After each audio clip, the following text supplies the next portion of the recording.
Users of Reddit, when was a time you seriously feared for your life? 10 years ago, on our honeymoon my wife and I went into Mombasa market on our own, well, with a taxi driver. This was a big mistake as within seconds a large gang of locals surrounded us and argued over who was going to rob us. We ran into a spice store run by a Muslim man and his sons and there ensued a standoff with the gang outside waving knives and the Muslim man and his sons waving machetes.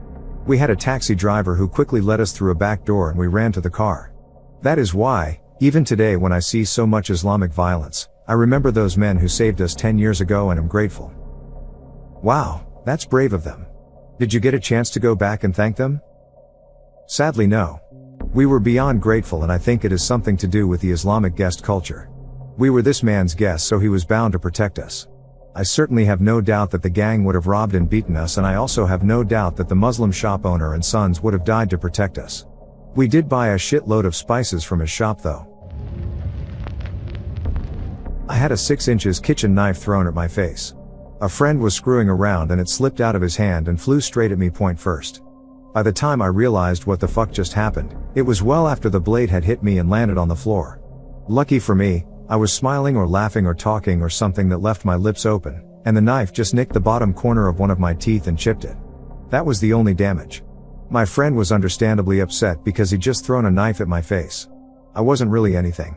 I mean, from my point of view it's like someone had just booped me on the nose or something innocent. He kept apologizing and I was just like, are you gonna do it again? Fuck no. What the fuck? Well, then don't worry about it. No harm, no foul. There was no terrifying build-up like a mugger walking up, no jump scare like a murderer jumping out of your closet, no obvious indication anything was wrong like hearing gunshots or feeling injuries. It was just the retrospective, oh, a thing happened. Just last month I was walking home from my favorite bar in Syracuse. My 2 best buddies who I knew since first week of freshman year were with me and we were celebrating the climatic end of out college careers. While already a bit boozed up, I still had razor-sharp memory of happened next. 2 guys drove up to us, each of them brandishing a handgun. They said not a damn thing and opened fire. Got hit once in the neck, twice in the chest, and twice in the leg. By paintballs. You fucking heard me. The twisted thing is that I didn't immediately notice, what with the shock and all, and the fact that the paintballs were red. So for about 6 seconds or so, I thought I was going to end college bleeding out on the sidewalk. Best part was my friend just started chuckling as if it weren't much a howdy do. Edit, it was near Euclid Avenue for those fellow Central New Yorkers asking. Never come back from Fegans alone, ha. I was 16, and my car broke down. I called my twin brother to come pick me up, parents were asleep, and not answering the phone. He drives up, and I get in his car. I didn't realize this immediately, but he's under the influence of something. He's keeps slamming on the brakes, flooring it to 90, then slamming on the brakes again. I start yelling at him to get the fuck out of the car, and to let me drive. He doesn't listen, and cuts the steering wheel really hard to the right. We're going about 55 miles per hour at this point I'd say, and we went off the road, through a ditch, and through a fence. I honestly thought we were going to die. I would really like to know the aftermath of that. His car got scratched up quite a bit, but he told my parents that he swerved to keep from hitting a deer. They wouldn't believe that he was on drugs. He got worse and worse with them up until the beginning of 2014. He had a failed attempt at ending his life, and that really put him straight. He's totally sober now, and barely remembers any of these instances. There have been several. This took place last summer. I was 16 and working at a summer camp in one of the more crime-ridden areas of where I live. Anyway, I was waiting at rather busy bus stop waiting for the bus so I could go home. I was just listening to music, zoned out not really paying attention. I felt a tap on my shoulder. I turned around two large men, one holding the handle of what looked like a knife in his waistband. The one without the knife looked at me and said, "Give me your wallet and your phone or my friend here is going to rip your guts out." I was shaking at this point from fear. But something in me kicked in. I just started yelling as loud as I could. I yelled, "Go ahead, stab me, I am not scared of you, let's go." This got everyone at the bus stop's attention. A cop not 50 meters away, ran up and grabbed one of the boys, while the other managed to run away. Literally as soon as the cop grabbed that kid's, I threw up from the anxiety. As the cop put the kid he had now tackled on the group, in handcuffs, the kid looked me dead in the eyes, and said, "You're gonna die, kid." Flash forward 2 weeks. At this point I got most of the legal stuff with the cops out of the way and was just trying to forget it. I heard a loud bang upstairs. It sounded like glass breaking. So I walked upstairs and peeked up and saw 3 men climbing into my house. I recognized one of them right away. It was the man who ran away from 2 weeks ago. I ran back into my basement and I hopped into the closet where we keep our holiday decorations. It locks from the inside from some dumb reason, and I just locked myself in there and called 911. Some 10 minutes later cops show up and arrest the 3 men in my house. I honestly thought I was going to die. My family moved after this took place, but I refused to be home alone anymore. It was weird. I walked into my neighbor's house while he was on vacation. I was house sitting, 17 years old. I fed his cat, and I remember thinking when I walked in that I had slammed the door a little too hard. I opened the door to leave, and the instant I opened the door I just got swarmed by hornets. I got stung 26 times, almost all of the stings on my head and neck. I just ran back to my house, and I guess they didn't follow me far, because when I got inside they were gone. I was kind of freaked out, but I figured I'd be okay. My mom told me we should go to the hospital, but I was like, nah, I'll be fine. I decided to go take a shower, and while I was in the shower my back and chest started hurting. Got out of the shower and walked in the living room feeling kind of dizzy and lightheaded. My mom took a look at me and her jaw just dropped. She was like, "Get in the car, now." Apparently while in the shower my whole head started swelling, and when she saw me I looked very different. She drove me to the hospital, which was maybe 2 blocks away, and during that 2 blocks I started losing consciousness and not being able to breathe very well. I was pretty sure I was going to die. The last thing I remember was being put in a wheelchair right when I pulled up. Everything in my field of vision had a bright yellow tinge to it. I actually didn't get really scared. At one point I was just like, wow, I'm probably going to die. I'm just going to close my eyes and let it happen. So that's what I did. I came to in a hospital room a short time later. The doctor told me I had just barely made it. Crazy stuff. It's weird how scared of death I was/am and how at peace I seemed to be with it when it actually came. I think I'm late to the party, but 2 months ago, I interrupted a burglary in my own home. When I walked in the door, I was shot in the abdomen by one of the people robbing my home. I ran out of the house until my legs gave out. I tried to stay calm, and called 911. Since I wasn't near the house, I continued to push the panic alarm on my car until the police found me. I was calm for most of the experience. I knew that if I got worked up, my heart rate would rise, and I would bleed out. I was conscious until they put my under in the hospital. I wasn't worried I'd die from the loss of blood, but more worried I would suffocate. The bullet was near my diaphragm. It felt like breathing through a coffee straw. Over time, it got harder to breath. I wasn't afraid of death, but wanted to survive because my mom lost my dad a few months prior. I wanted to survive for her. She's an incredible woman and doesn't deserve to bury 2 of her loved ones so soon. To this day, I still feel guilt for putting my mom through this.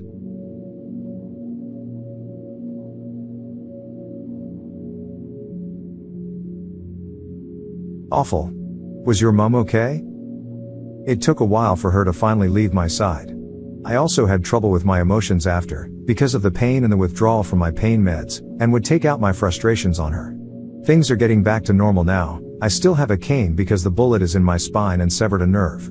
So there are daily reminders. Also, it's Father's Day this weekend in the States, so that will be fun. Thanks for asking. Visiting my college bestie.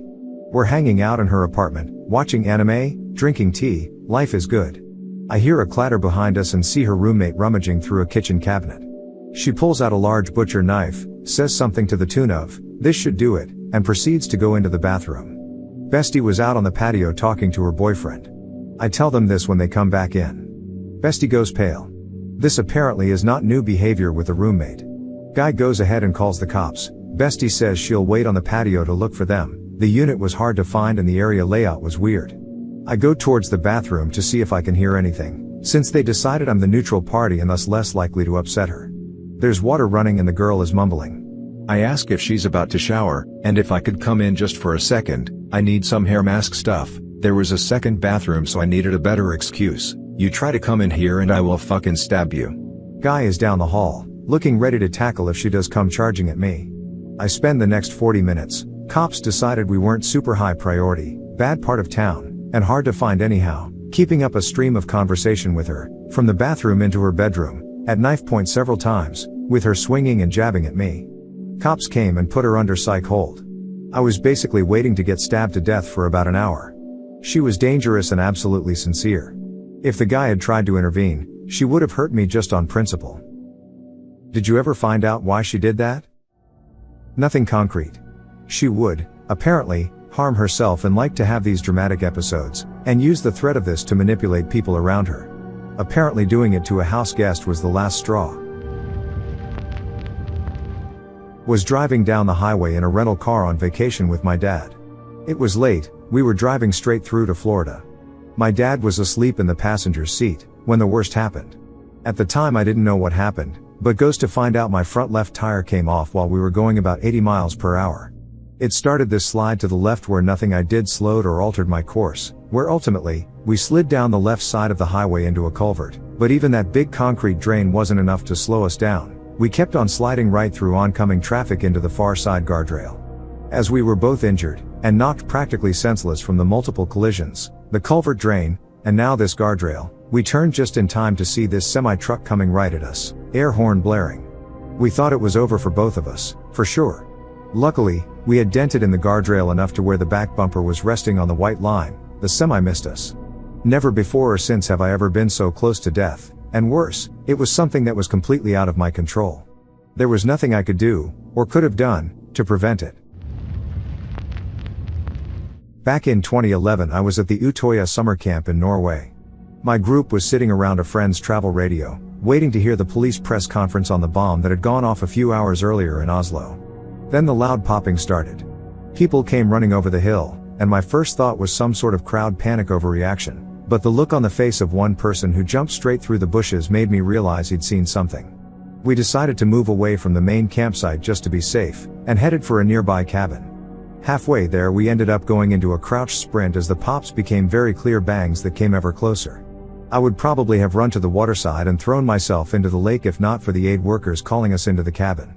I immediately thought that I was simply being trapped like a rat, but crowd instinct and spontaneous decision making was too strong in the heat of the moment. Quite a lot of clutter inside the cabin, as almost 50 people sought refuge there.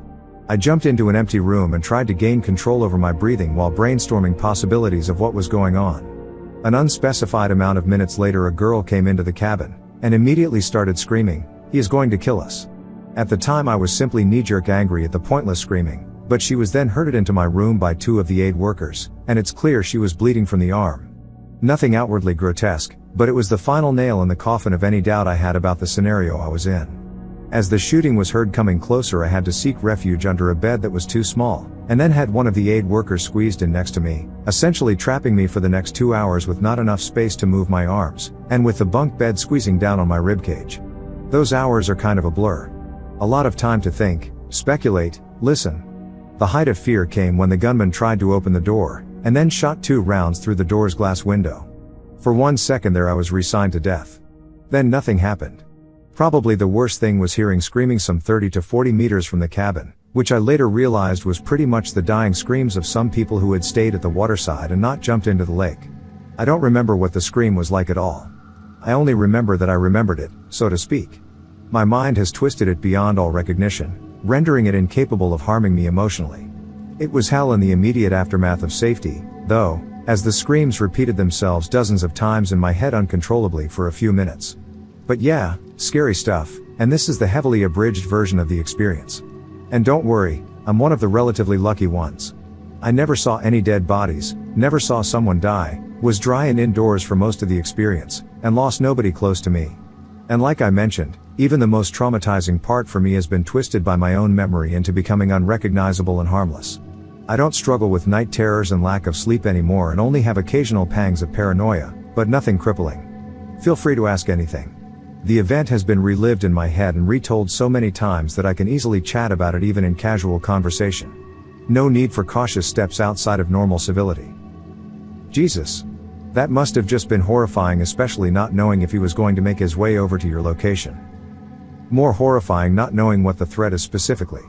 It might be hard to imagine in the aftermath with all the details on the table, but the yawning gap of ignorance in my head at the moment was more terrifying than anything. No idea about who, what weapons, what motivations, how many, etc. etc. I did surmise pretty quickly that it was related to the bombing, though. I was in Mexico, exploring an old abandoned resort. I notice an intact radio and flashlight charger on a table, both of which are on. I notice an extension cord going into another room providing them power. As any fellow urban explorers would know, coming across live power in a seemingly abandoned, secluded building is a bad sign. I leave the room immediately. As I turn to look over my shoulder, I see a man with a firearm sitting at the table that I was standing at literally 15 seconds ago. There are no words for how quickly I noped out of there. Can you give a more detailed rundown of events if possible? I'm walking along the beach with two other guys. To our left we see what most definitely is an abandoned resort. I didn't place that creepy doll there, that was just chillin' there. I climb a small wall and they reluctantly follow. We explore the courtyard/pool area for a bit, then walk to a near building. We go inside, look around, take a bunch of pictures. I see a little table in the corner with a bunch of stuff on it and a chair next to it. Some sort of radio with a flashlight attached and a diary on top of it. I check out the diary and take a few pictures. Upon placing the diary down, I see a little light on the side of the radio. My heart drops because I know that's a very bad thing. I see that the shit is indeed plugged into an extension cord, which goes off into the next room, which is pitch black. I alert my friends that we need to get out, now. We quickly but quietly retreat towards the door, which leads into the courtyard, which leads to the beach. As I'm walking towards the open door, I turn around and see that there's a dude sitting in the chair right next to the table. I shit you not, this happened 15 or less seconds after we turned to leave the table. I don't know if I've ever been more terrified in my life. Luckily the dude wasn't facing us and hadn't seen us. We left out the door, and once I got outside that room, I ran faster than I ever had before, never looked back, and leapt over the wall like an action hero. Was S8 and was pretty sure I was going to die. It's actually true that your life flashes before your eyes. I was 16 living on my own in Dallas with my sister and was very poor, as you can imagine. I accepted a ride from a stranger, yes, stupid I know. I grew up in a small town and was very trusting. Well, the guy kidnapped me, beat me and raped me. It was at a park. I could only think I hope they find my body at least. I relived various random moments of my life like watching a show in my mind. I managed to convince the guy to let me go and I got home. The guy gave me his phone number and I reported it to the police. He was subsequently arrested and it went to trial and got convicted. This was in the 80s and I was on trial more than he was. My clothes were evidence used against me. I was wearing shorts in Texas in August. The guy was married and his wife threatened me during the trial. There was a news cameraman in the gallery and he offered support. He later tried to convince me to cheat on a boyfriend with him. What a piece of crap he was. It's a miracle I didn't give up on men. I now have 3 sons and after 33 years can deal with it. It took a very long time to put it past me. I tend to have a bad memory which helps, although I haven't forgotten it even after 33 years. The guy gave you his phone number? What the fuck? I convinced him I wouldn't go to the police and that it was nice. He was pretty fucked up in the head. Wait, how were your clothes used against you? Because I was wearing shorts, I was provocative. It was Texas in August, very hot. I don't know how it is now, this was 1982. Throughout my deployment, during the firefights, explosions, night ops, helicopter rides, I never really feared for my life. In the moment it was a job, my training kicked in, there wasn't much conscious thought, just muscle memory. It was after the fact, after the firefight, after the convoy, after the explosions, when all the shit was over and we were smoking and joking on the base, that it would hit me and I would be afraid for my life. Edit, no need to thank me for my service, I'm no hero. I volunteered to do what I did. There are plenty of everyday heroes that no one thanks: school teacher, doctors, nurses, police, fire. Hell, everyday citizens don't get enough thanks for being awesome when they are. I was in China. We went to visit Huangshan, a beautiful mountain that has a lot of tourists flocking to it. Basically took a train there, then when we got off the train, a bus tout was trying to get tourists to take her bus to the mountain itself. This sort of thing is very common in China, and since we didn't have a plan for getting there and they weren't asking too much, we followed her to her bus. Unfortunately, when we got on, there was only ourselves, me and my GF at the time, and a Chinese couple, and about 10 empty seats. We knew this meant we weren't leaving until the girl had managed to fill most of the other seats. While we were waiting though, we saw the girl screaming and yelling at another girl who was doing the same job but obviously taking tourists to a different bus. The screaming match soon came to physical blows, and after landing a particularly nasty punch, our girl ran back to the bus and hastily told our driver something, then smiled at all of us and told us we'd be leaving. The bus driver started the engine and we left that train car park pretty quick. As we are driving, the bus driver gets a call on his mobile phone and has some kind of shouting match with the person on the other end. Soon, a bunch of cars surround the bus, and basically force it off the road. We are sitting in the back wondering what kind of criminals run these tour buses and just what we are in for, as 3 car loads of Chinese guys get out of the cars. Well, the bus driver opens the door and starts yelling at these guys, when one of them steps onto the bus and physically drags the driver outside and throws him to the ground. There are probably 9 of these guys, now surrounding the bus driver, and they start beating him and kicking him while he lies there on the ground. They are going to town on this guy and we can just sit there horrified. None of us dare get a camera out to photograph this. Then, as I watch, one of the assailants picks up a huge rock, like a mini boulder, from the side of the road and lifts it over his head. I'm sitting there looking at the size of this rock and thinking I'm about to be the witness to a gang murder, and they aren't going to let me live to tell the tale. I just watch, mesmerized as this rock-wielding thug gets closer and closer to the guy, ready to smash his brains out. The driver is saved at the last moment as one of the other guys notices his buddy's intentions and quickly grabs him and stops him. Obviously orders are to beat the guy, not kill him. The next thing I notice, as the beating starts to slow down a little, is the flashing lights of a police car. Now I'm thinking that 1 or 2 cops are going to struggle to deal with the number of guys beating up on the driver. The cops get out of their car, walk over to the group, pick up the bus driver, and put cuffs on him and take him to their car and drive off with him. I'm beyond thinking straight at this point. What the fuck is going on here? Oh, I forgot to mention the girl. She got out of the bus when the driver was dragged out, and was screaming and hitting and kicking out at the guys beating him up, until one of them grabbed her and dragged her away. By now I've lost track of her. So, the next thing, the back door of the bus is opened and in steps an extremely well-dressed Chinese man, in a black suit. He sits down so he can talk to us from a nearby seat. He smiles and begins by apologizing profusely in perfect English for what we just saw. He offers to personally take us to the hotel we had planned to stay at the base of the mountain for the night, in his own private car, and all he asks in return is we pay him the amount we agreed to pay for the bus, you usually pay when you get off. No extra for being taken in his luxury sedan. We did not say no. He chatted to us the whole way in very good English. As his driver took us where we wanted to go. TLDR, bus driver in China dragged out of bus and beaten and almost murdered in front of us. Then politely spoken to by possible triad leader and driven in his personal luxury car.